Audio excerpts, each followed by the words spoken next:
All right, diving right in. Today, we're going to unpack some pretty huge changes in how India handles, well, your data, the Digital Personal Data Protection Act of 2023, and then these draft rules they came out with in 2025. Buckle up, because this is basically your cheat sheet to navigating this whole new data landscape in India. Yeah, I mean, think about it, right? It's not every day you get a whole new Act A and D, a set of draft rules to go with it. So we've got our work cut out for us, digging into the Act itself and these draft rules. Our mission here, to boil it all down to what you actually need to know.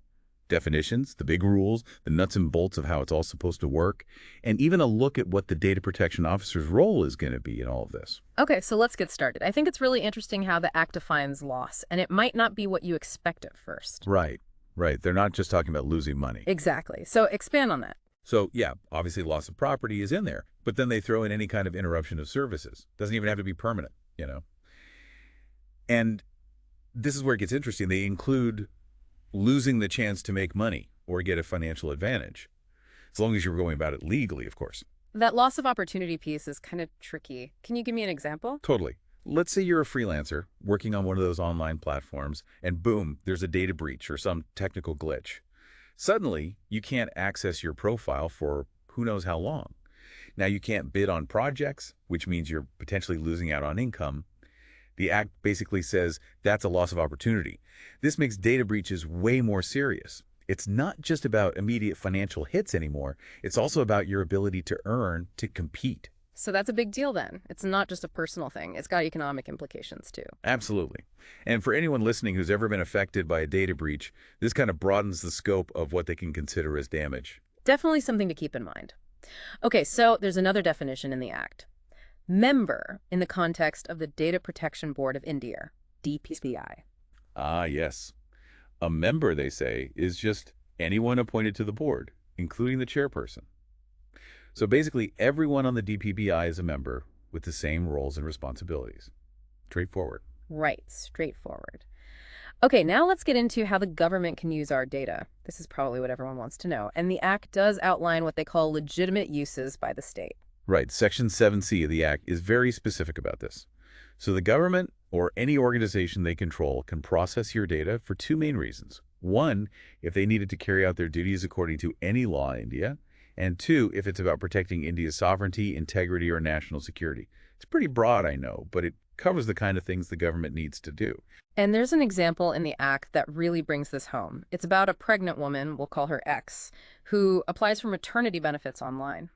So she gives her consent for the government to use her data for those benefits. But then it gets interesting. The government can actually use that data to see if she qualifies for other benefits that she hasn't even applied for.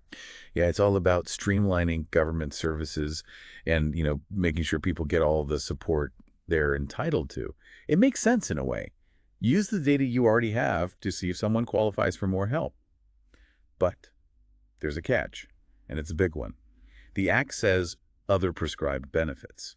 So it's not a free-for-all. There has to be a legal basis or a specific policy for those other benefits.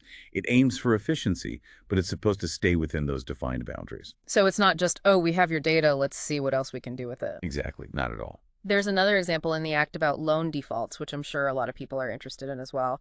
Right. So this one's about someone, let's say X, again, taking out a loan from a bank, call it Bank Y.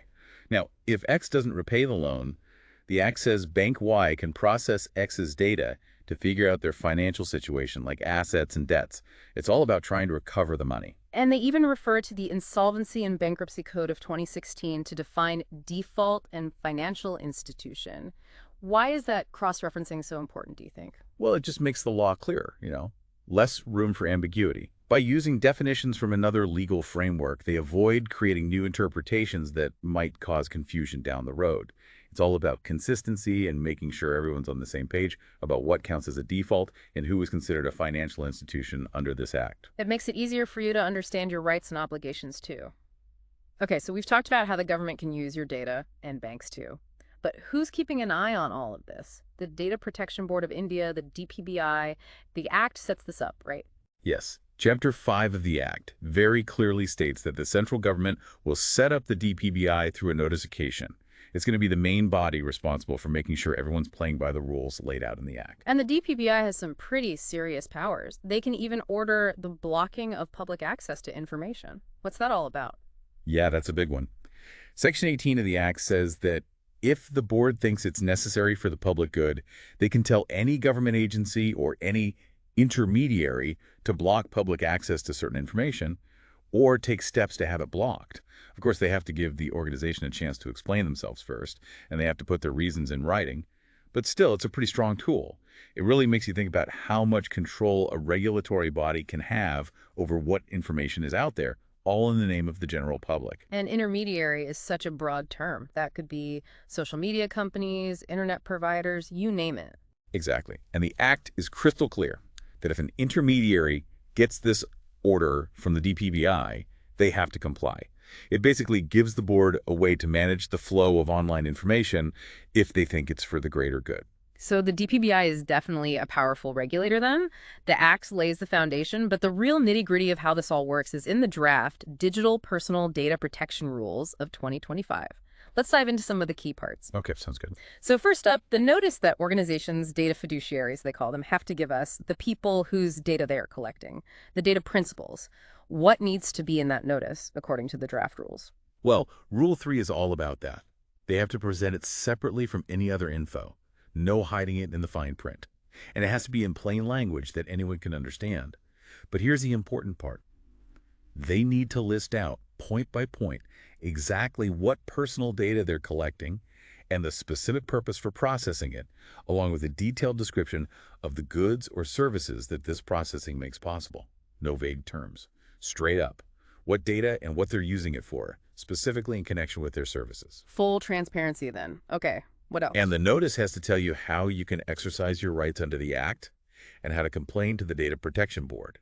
And most importantly, they need to show you the link to their website or app where you can get more info and, crucially, how to withdraw your consent. And here's a win for the users. Withdrawing consent has to be as easy as giving it in the first place. It's a huge step towards giving individuals more control over their data. I like the sound of that. Opting out just as easy as opting in. Much needed. All right, another new thing that popped up in the draft rules is the consent manager. What exactly are they and how do they even get registered? Yeah, so Rule 4 introduces consent managers. They're these third-party entities that basically help organizations, those data fiduciaries, get your consent, manage it, and even let you withdraw it. To register with the DPBI, though, they're going to need a whole bunch of conditions. Part A of the first schedule spells those out. It's got to be a company registered in India. They need the right technical and financial resources. They be financially sound with a net worth of at least 2 crore rupees, and their directors and key people need to have a good reputation. That's a pretty high bar, financially probably, to ensure they're stable and accountable, given how sensitive their role is. It's a bit of a trade-off, I guess. Accessibility versus making sure they can actually operate at the level required. 2 crore rupees is a lot of money. So once they clear that hurdle, how do they register? Well, they apply to the DPBI. The board then checks them out, make sure they tick all the boxes. If everything's good, the board registers them as a consent manager, tells them, and even publishes their details on the board's website, total transparency.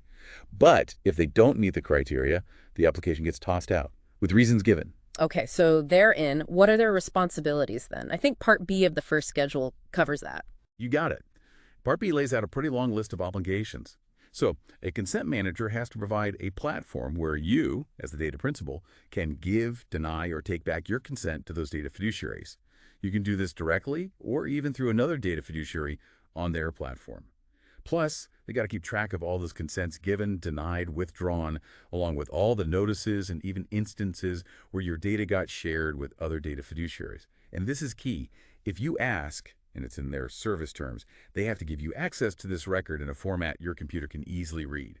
They got to hold on to these records for at least 7 years, too, unless there's a different agreement or the law says otherwise. Oh, and on top of that, they need a user-friendly website or app. They can't outsource their main tasks. They need top-notch security measures. They got to act in your best interest, fiduciary duty, avoid any conflicts of interest with those data fiduciaries, and even get the board's okay before transferring control of their company. Phew, that's a lot. I mean, it really shows how important these consent managers are in the whole data protection system. It's all about protecting your interests. It definitely paints a clearer picture of what they're supposed to do. And what about when the government needs your data for stuff like subsidies and benefits? Rule 5, I think, talks about that. Yep, Rule 5 clarifies how that works. So the government and its organizations can process your data under Section 7B of the Act when they're giving out things like subsidies, benefits, services, certificates, licenses, or permits. Whether it's based on a law, a government policy, or public funds, the processing still has to follow the standards in the second schedule. It's all connected, you see. And just to be clear, what do they mean by under law, under policy, and using public funds? These terms have very specific meanings, right? Absolutely. The rules are pretty clear about that. Under law means it's happening because of the government's powers and duties under an existing law. Under policy means it's being done according to a policy or order from the central or state government using their executive powers. And using public funds means it's linked to government money, whether it's directly funded by them or by organizations they own or control. So even when the government needs your data for these things, it's supposed to be within a defined framework, often tied to public resources. It's a way of ensuring it's not being misused then. Okay, shifting gears a bit. Security is a huge part of data protection, and Rule 6 gets into the reasonable security safeguard that organizations need to have in place. What are the minimum requirements they need to meet to keep your data safe? Rule 6.1 lists those out. Encryption, for one. That's where they scramble your data so it's unreadable without the key. Then there's things like obfuscation and masking, making your data harder to identify. Or using virtual tokens, which basically represent your data without actually revealing the sensitive info. And of course, they need to control who can access the systems where your data is stored and processed. Keeping logs, tracking activity, and regularly reviewing those logs are all mandatory too. It's all about detecting any unauthorized access, investigating breaches, and preventing future problems. So it's like having layers of security for your house, right? You wouldn't just have one lock on the door. Exactly. It's about making it much harder for anyone to get access to your data without permission. Encryption's one lock, access control's another, and so on. And what happens if, despite all this, something goes wrong? A data breach, for example. Rule 7 deals with that. Rule 7 puts the responsibility squarely on the shoulders of the data fiduciary if there's a breach that involves your data. They got to tell you, ASAP, in plain language, this notification should come through your user account with them or any other registered contact method you have. They have to spell out what happened, the type of breach, how much data was affected, when and where it occurred, the possible consequences for you, the whole 9 yards, and they have to tell you what steps they've taken or are taking to fix things, what security measures you can take to protect yourself, and who you can contact at the organization if you have questions. They also have to notify the Data Protection Board about the breach, and quickly. The initial report has to be submitted without undue delay, and then, within 72 hours or longer, if the board agrees, a much more detailed report is required. This includes updates, all the facts about the incident, the cause, what they're doing to fix it and prevent it from happening again, and even a report on the information they sent to you. The rule also makes it clear that user account is any account you have with them. Your profile, your email address, phone number, anything you use to access their services. 72 hours, that's not a lot of time. It really emphasizes how quickly they need to act and be transparent when your data is compromised. That's good to know. So how long can they hold on to your data anyway? Rule 8 seems to address that, specifically the purpose limitation and data retention for certain organizations. Right. Rule 8 applies to the types of data fiduciaries mentioned in the third schedule. Think it big e-commerce platforms with over 2 crore users, online gaming intermediaries with more than 50 lakh users, those sorts. If they're processing your data for specific reasons and you haven't interacted with them or used your data rights for 3 years, they've got to erase it. That's 3 years from your last interaction or from when these rules came into effect, whichever is later. Unless, of course, there's a legal requirement for them to keep it. But they don't have to erase data if it's needed for you to access your account or any virtual tokens you might have with them.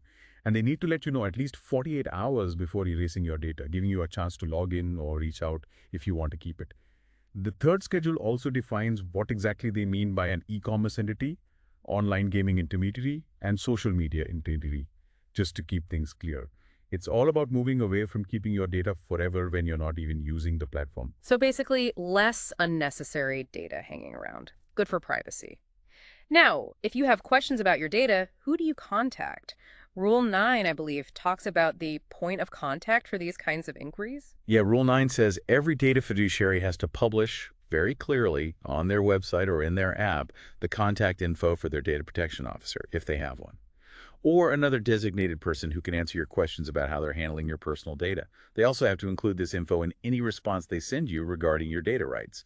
That way you know exactly who to reach out to for clarification. Speaking of the Data Protection Officer, or DPO, Rule 9 mostly deals with their contact info, but what can we gather about their actual responsibilities, reading between the lines of the Act and these rules? Right. Well, if they're the ones you're supposed to contact about data processing, it tells us a few things. Firstly, they got to know the Digital Personal Data Protection Act and the rules inside and out. They'll be handling your questions, explaining how your data is being used, the reasons behind it, and the security measures they have. And, likely, they'll be the key person to help you exercise your rights under the Act. Like, if you want to see your data, correct it or have it deleted. Broadly speaking, the DPO is probably going to be in charge of making sure the organization follows the Act, making sure they've got the right policies and procedures in place, and that everyone's following them. If it's a big organization, like a significant data fiduciary, then their role becomes even more important. It sounds like they have a lot on their plate. Mhm. Now, the rules also address consent for children and those with disabilities. What are the specific requirements for getting consent to process a child's data? That's Rule 10. It's pretty straightforward. If an organization wants to process the data of someone under 18 or someone with a disability who has a legal guardian, they need to get verifiable consent from the parent or guardian. The rule outlines how data fiduciaries can go about verifying this consent in various situations. For example, if the parent or guardian is already a registered user on their platform and has given their identity details, it's pretty easy. But if they're a new user, the data fiduciary has to verify their identity and age using official documents or virtual tokens from services like Digital Locker. The rule also defines terms like adult, digital locker service provider, and refers to the relevant laws about guardianship and disability rights. They really tried to cover all the bases. So there are no loopholes then? They're trying to make it pretty watertight. Okay, got it. And Rule 11 in the fourth schedule talk about situations where you don't always need consent to process children's data. Right, there are some exceptions. Part A of the fourth schedule lists certain organizations, like hospitals, doctors, and schools, where these exemptions might apply, but often with specific conditions. For example, a doctor needs to be able to process a child's medical data to treat them, right? But they can't use that data for anything else. Part B of the fourth schedule then lists specific purposes where consent isn't always needed. Like, if a child is involved in a legal case and someone needs to act in their best interests, or for providing government benefits, setting up basic email accounts, preventing kids from accessing harmful content, or even just verifying that someone isn't a child, these exemptions always come with the condition that the processing has to be limited to what's strictly necessary for that purpose. The schedule also defines terms like allied healthcare professional, clinical establishment, educational institution, and healthcare professional. So there's no confusion about who these exemptions apply to. So basically, the law recognizes that there are times when processing a child's data is crucial for their well-being or safety, and that's why they have these exceptions. It makes sense, but they are very specific about the circumstances. So earlier we touched on the additional obligations for significant data fiduciaries, those big players in the data world. Rule 12 outlines these in more detail. Can you tell us what kinds of organizations fall under this category and what they need to do differently? Well, the rules themselves don't explicitly say who's a significant data fiduciary. The government's probably going to define that separately. But Rule 12 tells us what these organizations have to do on top of everything else. Data protection impact assessments and audits are a big one. They got to do these at least once a year to make sure they're following the Act and the rules. And if they find anything important during those assessments or audits, they got to report it to the Data Protection Board. They also have to be extra careful with algorithms that process your data, making sure they don't put your rights at risk. And in some cases, they might have to keep certain types of your personal data and the related traffic data within India. It can't be transferred out of the country. That's about controlling where your data is stored and processed. These extra responsibilities are there because, well, these organizations handle tons of data. So the risks are much higher if something goes wrong. More data equals more responsibility then. Makes sense. Now let's talk about your rights.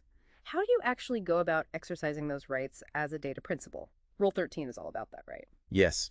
Rule 13 is all about making sure you can actually use your rights under the Act. Organizations, data fiduciaries, and consent managers have to clearly tell you on their websites or apps how to make a request to exercise these rights. They also have to tell you what info they need from you to identify you, like your username, for example. So you have the right to ask to see what personal data they have about you and to request they delete data you previously said they could process. And this is important. They also have to publish their complaints process and how long it'll take them to respond to your complaints. Plus, the rule explains how you can appoint someone else to act on your behalf if you need to. Oh, and they define identifier as any bit of info they use to recognize you, like a customer ID or account number. It's all about making these processes clear and accessible for you. It's about giving you a way to actually control your data then. Now, what about sending data outside of India? Rule 14 covers that, right? Yeah, Rule 14 basically restricts data fiduciaries from transferring your data out of India. There's a main exception, though. If it's about providing you with goods or services within India, even if some of those activities happen outside the country, they can transfer data. But even then, they got to follow any requirements the Indian government sets regarding sharing data with foreign governments, organizations, or agencies. So the government still wants to keep tabs on how your data is being shared internationally. Final point, Rule 15, the exemption for research, archiving, and statistical purposes. Does that mean they can use your data for anything that falls under those categories? Not quite. Rule 15 says the Act doesn't fully apply when processing data for genuine research, archiving in the public interest, or statistical purposes. But there's a catch. It has to be done according to the standards in the second schedule. Those standards, remember, include processing your data legally, having a specific purpose, making sure it's accurate, having security safeguards, telling you about the processing, and providing contact info if it's under Section 7B of the Act. So they can use your data for these things, but they still have to follow the core data protection rules. That's reassuring. So, to sum up, we've covered a ton of ground today. From the definition of loss all the way to the nitty-gritty of data processing for children, rules about international data transfers, and all of it under this new Digital Personal Data Protection Act of 2023 and those 2025 draft rules. It's a lot to take in, but one thing's for sure, these regulations are going to have a major impact on how your data is handled in India. No doubt about it. The Act and the draft rules are all about giving you, the individual, more control, more transparency about what happens to your info, while also making it crystal clear what responsibilities organizations have when they collect and use your data. It's essential for everyone to understand these regulations. It's the new reality of living in a digital India. Absolutely. So as we wrap up this deep dive, here's something for you to think about. How do you see your relationship with your data and the online services you use changing over the next few years with all these new rules in play? It's a big shift, and these regulations are really just the starting point. We urge you to dig into the full Act and those draft rules yourself to really get a handle on your rights and responsibilities. Thanks for joining us on The Deep Dive. Thanks for having me.